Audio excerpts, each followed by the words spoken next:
Do you like to be outdoors like I do? Hunting, fishing, hiking? If so, OnX is the app for you. I've been a loyal OnX user since 2013. It's the one app I can honestly say I use daily. While hunting, I know where I'm at all times. I mark trails, feeding, bedding areas, and the list goes on. When I'm traveling, I use it to pre-scout all the new places that I'm blessed to hunt. While out west hiking Yellowstone, I knew exactly where every trail went and the difficulty of each one. And here's a secret. I even use it to mark my favorite fishing spots. It's been a game changer at work.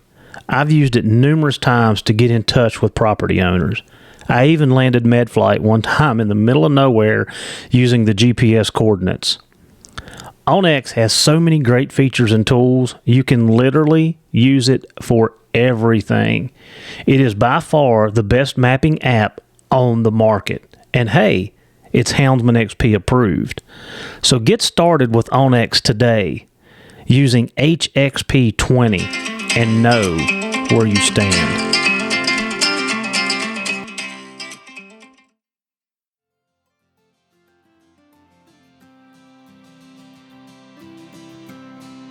So it is Wednesday, so there's a new episode of The Journey dropping. And this is going to be What's Up Wednesdays. What that means is this is going to be your weekly dose of canine training know-how. And you're going to get it right here on The Journey with none other than me. So we're going to be changing a little things a little bit since we've dropped on a new platform. I'm going to tweak The Journey, and hopefully it benefits everybody a little bit better.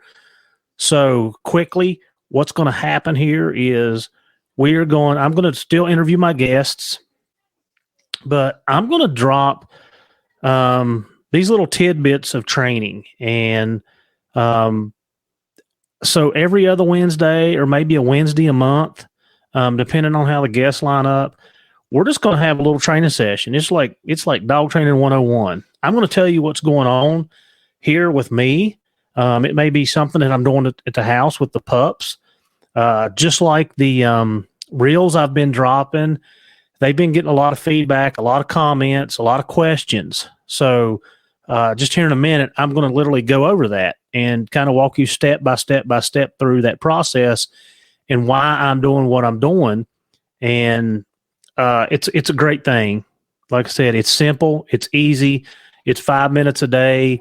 And I'm just going to bring you into my world, what I do, the things that I do, and why I do them. And everybody has their own training method and their methodology, the way they do things. But I've been blessed through my law enforcement career to be able to learn a different way and learn from a lot of different people, a lot of different styles. And I have incorporated that, and it has made me so much better handler, trainer, and a dog owner. I'll say that, period. So I want to bring some more of that to you guys. And I think how I do that is just a little one-on-one. Just tell you what I'm doing, tell you what's going on, whether it be in the canine field at work. If I'm problem solving or I've got issues that I'm working out, I'm going to tell you guys about them. And you can always equate that because dog behavior is dog behavior. Yeah, we are running some high octane dogs on that side, but if you can control them, you definitely can control what we have. So I'm gonna bring that to you. So real quick, I'm just going to tell you about my spring, what's going on, and we're going to just dive right into the pups and the loading that you've seen on the reel. So it's spring, a lot going on. Like fishing season is like fishing's rolling up. In fact, I'm going to get on the water in the morning and probably spend most of the day on the water. Turkey season's right around the corner. It's just a month and a half away, and I'm going to take a little trip, and we'll let you in on that when it happens. And I still got to get my dogs in shape. Going to Maine, or not Maine.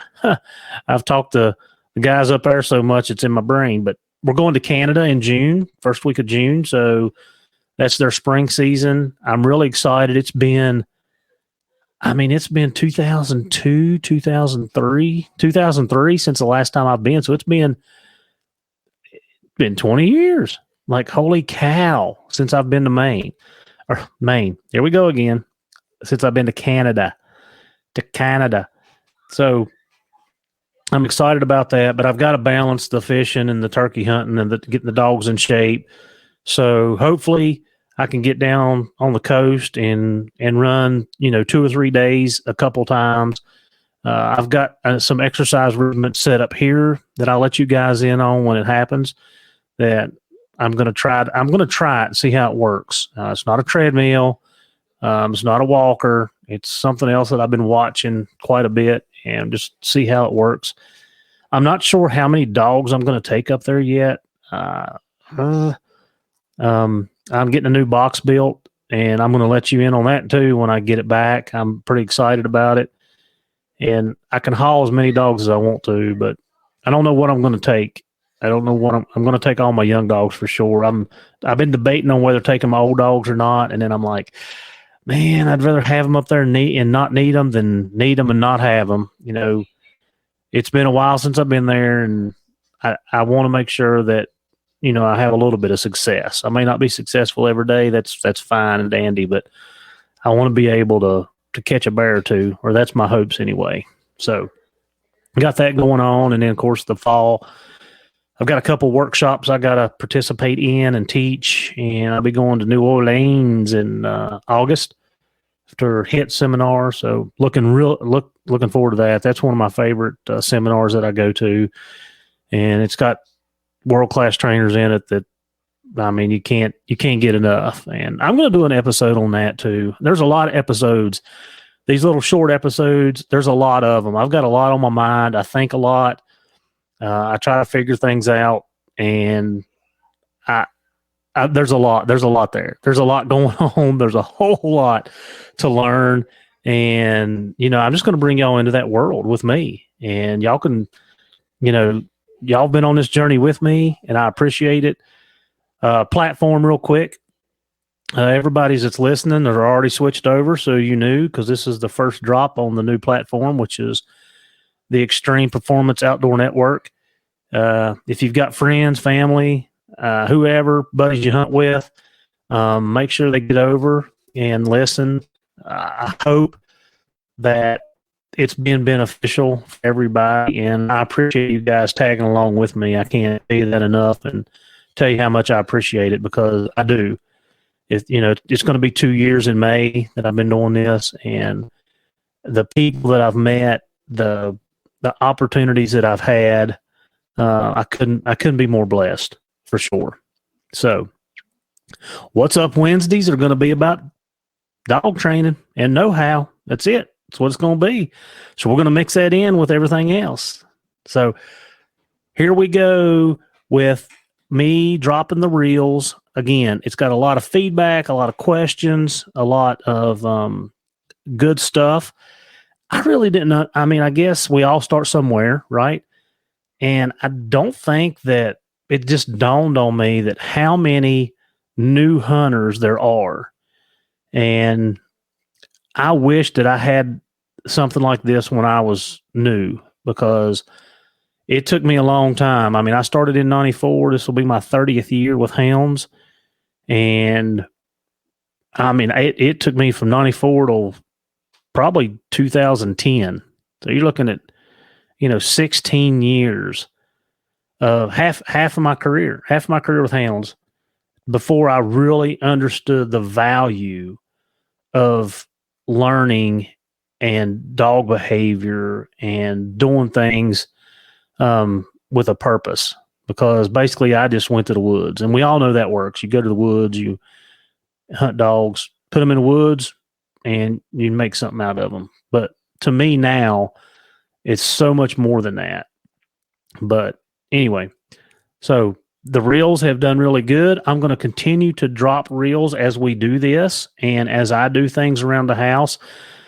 Guys, I suck. I'm not a videographer and all. I'm trying to do a lot of this stuff by myself. I don't like doing the voiceovers. I'll tell you, I've got 2 in there that's got voiceovers on them, and I don't like it at all. It doesn't sound right to me. but I'm trying to do the best I can with what I got. So sometimes you'll get really good ones and sometimes you may not, but I'm just trying to show you what we're doing. I know I've been posting a couple of reels with the dogs doing the tracking. I posted one with the wind.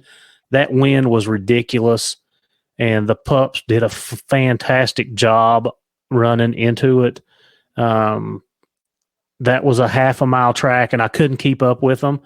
Like, I laid that around the side of, or Maddie laid it for me. Let me correct myself. Maddie laid it for me. She went around the side of the hill, around the back side of a big ridge, back around to the bottom side of the field, and then in around the pond and up into the woods. You've seen that. It was a long track, and I run from the start over to the top just so I could get the pups making that turn, which they overshot it and corrected themselves. I had two that corrected themselves and done really good, and I had two that come back to me. And then when they realized what was going on, they run back down there. So, yeah, we're going to talk about the pups, and we're going to talk about how they're different. So the videos that I've been dropping, I dropped a couple this past weekend with the dogs loading in the truck and unloading in the truck. So let me back up and kind of set the tone for this, because I didn't do all the videos. You only got bits and pieces. So at 4 months old, the dogs are 6 months old now. And yes, you can fuss at me. I'm a little bit behind, and I know it. But November and December, I was bear hunting in December pretty much every day. I got sick after the first of the year and was pretty much down for a week or two. I didn't do a whole lot. And then the weather got really bad. So basically December and January, I did very little with the dogs. I laid a couple tracks, and that's about it. So I'm behind, and it's okay if you fuss at me for it. I deserve it. But when the pups were about 4 months old, you see me post a video or two. I had the platform, and then I had a bench, the show bench that I had folded up, and I had it running up into the tailgate of my truck. And I had the dog food up in the bed of the truck, just an empty bed, just in the empty bed of the truck. So we done that, I don't know, 3 or 4 or 5 days, and maybe not every day in the row. Just we did it enough to get the dogs comfortable getting up there, eating, and messing around and just being comfortable. That was it. So it was a short stint. I don't remember how many days it was. So I had already kind of set the tone for that. Okay. So then what I did, and this is one of the videos that you saw, is I put the platform that I have, and I use it for the canine stuff too. It's just a place board. I put it where the dogs can actually jump up into the tailgate. And let me kind of just explain the process and why I'm using the props. So the dogs are able to jump up to the tailgate pretty much by themselves at this point. Okay. But if they jump up and they fall off, or they jump up a time or two and they can't get up there, or something happens, we put a little bit of scar there, right? So we made a little bit of a boo-boo, and it's not all positive. Okay. And yes, I'm not a positive. I get that. I'm not saying that at all. But I want this experience to be fun, and I want it to be positive, okay? I want the dogs to enjoy going in and out of the truck, getting up in the box, doing those things. I don't want to make it any type of negative whatsoever. So I put the platform up there for them, and then they can jump up on the platform, and then they can jump up on the tailgate. And at first, what I was doing is putting the food in the box. I was showing them the food, setting it up at the tailgate, right at the box, getting them up on the tailgate, and then I moved it into the box. And I done that for a couple of days. And I think the video I dropped was day 5, so they progressed pretty fast. Day 5, and this is probably not 5 days in a row. You know, if it's raining outside, I may have done something else, or I may have just fed them that day. So day 5, I literally, I'm still putting the food in for them. So I am. So day 5, I put the food in, they jump up, I put them in the box, and they eat the food, and I shut the doors and keep them in. Okay. The first day I did not shut the doors, and probably the second day I didn't shut the doors. So I don't want them. I'm doing this step by step by step. And when I say baby steps, I literally mean baby steps. I'm not getting in a hurry. I'm not doing anything in a rush. I'm not in a rush. Like our season's out. I can coon hunt them if I want to. But as far as anything else, I'm not in a big rush with them. So baby steps. So they're in the box. They're eating. And then another video that I'll drop later is going to be, I open the tailgate and they go in and they get in the box and then they wait on me. Okay. So they get in the box. I shut the box up. I go back. I get their food ready. I come back. I open the box, feed them their food. And when I go to get them out, this is something that I'm working hard on this group with. The last set of pups, I didn't spend the time doing this, and I cannot stand the dogs running over top of me when you open a dog box. I just can't stand it. So I started this litter of puppies and this is the B litter. So 5 puppies in the litter. I got Bronx and Briggs, Bishop, and Bridger. That's the 4 that I have, and then the guy that let me breed to his male, he's got the other one. We call her Baby. So I got 4, and I started doing this in the pen when I was letting them out in the evenings. And what I would do is I would crack the pen, and of course, the puppies are trying to run out. They're excited. They're bouncing all around. So I'm just trying to get them to be patient. I want them to be patient and calm. And one thing about dog training is the calmer the mind, dog and us, the calmer the mind, you're able to focus and make better decisions. So I started out just cracking the door, and they'd run up and I'd shut the door, cracking the door, shutting the door. And it didn't take but a day or two, and I could open the door wide open and stand there, and they'd look at me calm. They'd be always standing there, and that tail wouldn't be going crazy, but there'd be a little wag to it. And when they were all calm, giving me their attention, which means they're looking at me, they're focused on me, and I can see their eyes looking at me, I'd be like, okay, go. You can say free, whatever. And then they can come out of the pen and they run around and do their thing. So it's kind of like, yes, you got to do this to be able to do that. These dogs are working all the time and they don't even know it because it's fun. I want it to be fun for them, right? I don't want any negative association. And I know I'm going to screw it up. And just like I told you guys about the me tying them up and them going crazy on the lead, like I messed that up. But again, because of my law enforcement experience, seeing dogs shut down under different environments and different stressors, I was able to recognize it immediately. It didn't wig me out. Like I said, 20 years, 15 years ago, I would have probably got rid of those dogs and never give it a second thought. And I would have made a huge mistake. And I've done that before. I've got rid of some really, really good dogs because of my lack of patience, my inability to understand dog behavior, and some of it was just plain stupidity on my part. So anyway, I'm trying not to do that anymore. But I know how to fix it. I don't get tore up about it. It is what it is. It took me a while to get Briggs back in the groove of things. He was the one that was really standoffish. The other ones recovered by the next day. So that wasn't too horrible.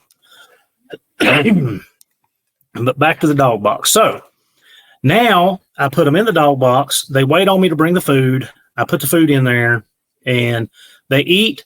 I'm going and cleaning my other pens. I'm watering everybody. Like I'm starting to build duration now. So they're in the box longer than the 2 minutes it takes them to eat. They're in the box 10, 15 minutes. And I'm probably up to around 20 minutes now, actually. I've got them jumping up on top of the box. I'm feeding them. I've posted a couple pictures on my stories. Like, so they're going up on top of the box. Like they'll jump up and they'll eat up on top of the box. Just getting them comfortable, just letting them have a a great experience.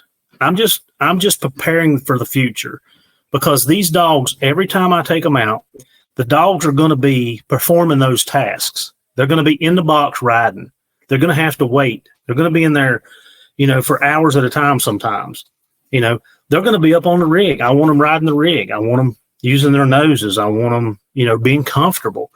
So the 5 minutes a day that I'm spending with them doing these things, like, I'm building a solid foundation for the future.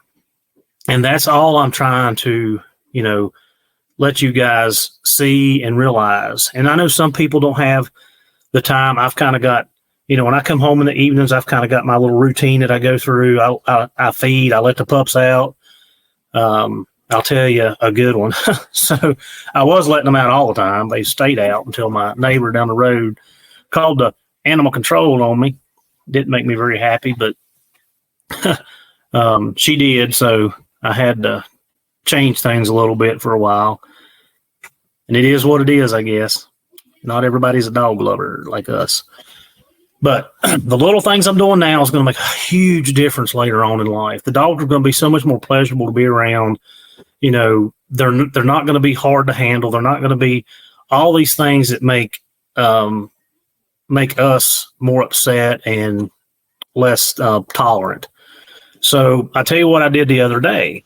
So this was their first trip. And I know they're 6 months old and I'm way behind. Just bear with me here. So I loaded them up. I dropped the tailgate, opened the doors on the dog box, no food, no nothing. They went flying in the dog box. I shut the doors. I shut the tailgate. The vents were open already. And you guys know that my dog box, you cannot stick your head out, only your nose, just the nose, not the head. So I start the truck and we drive down the driveway. And I'm literally creeping. I'm going very, very slow. And I drive down the road. I live on a gravel road. Drive down the road, and I cut down, and I go down another road down into there's an old farm down in there that's got a creek coming through it, some fields, and there was some deer actually standing out. But I drove extremely slow. Can anybody figure out why I was doing that? Well, here's why. Again, I want this to be positive, and I'm actually priming them for later on. So if I get in my truck and I drive down the driveway like I normally do, and I hit the gravel road at the end of the driveway and I go up the road at a normal pace. So this is their first time actually riding. Like, we've been in the yard and I've pulled up, pulled out, pulled back, changed trucks around with them in the truck, in the dog box, but I've not been like down the road like I took them the other day.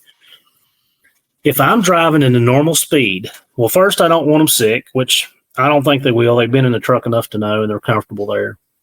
And two, I want them exploring.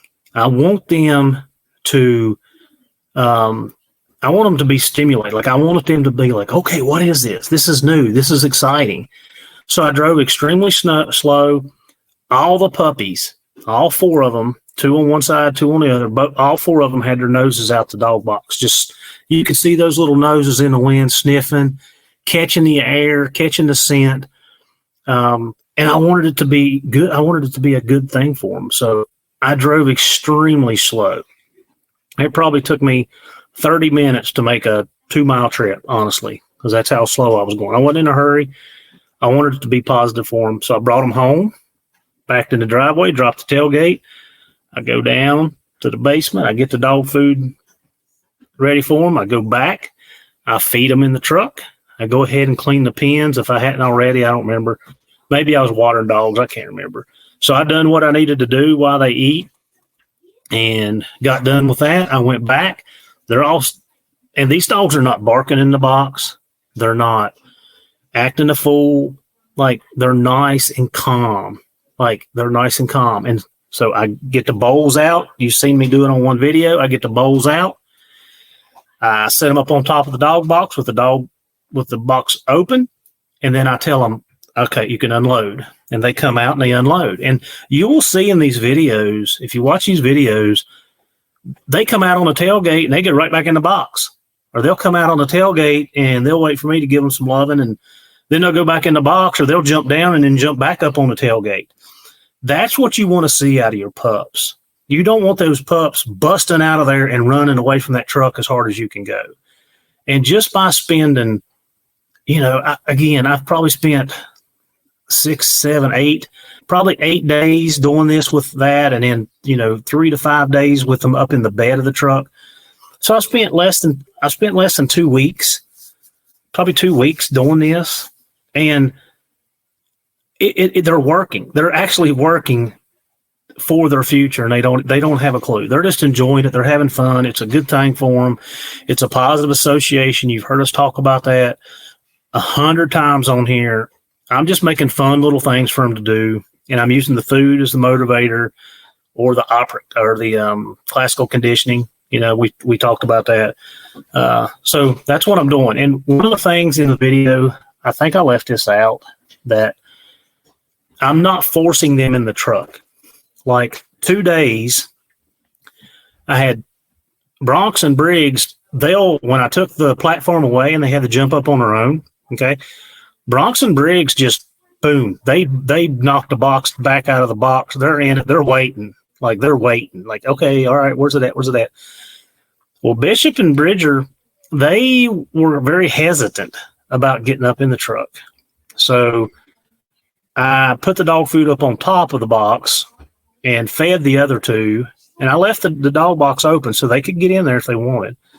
And they come and they followed me around the yard and did whatever.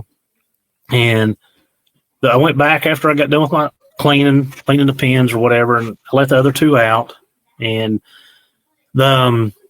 they still didn't want to get up in there. And I'm like, So I went back and got the platform, put the platform down, and both of them jumped right back up in the truck. And I went ahead, I put them in the box. I made them wait like 5 minutes, and then I went ahead and fed them. Then I wait 5 minutes, and then I let them out. 5 minutes is roundabout. So every dog's different, is what I'm telling you. And I want to talk about real quick. I want to talk about training packs and training solos. Me and Bryce had this conversation. If you're training a solo dog, it's going to be a lot different than training a pack, because you're going to have one in that pack that figures things out, and it could be a different dog doing different things, right? It don't have to be the same dog every time.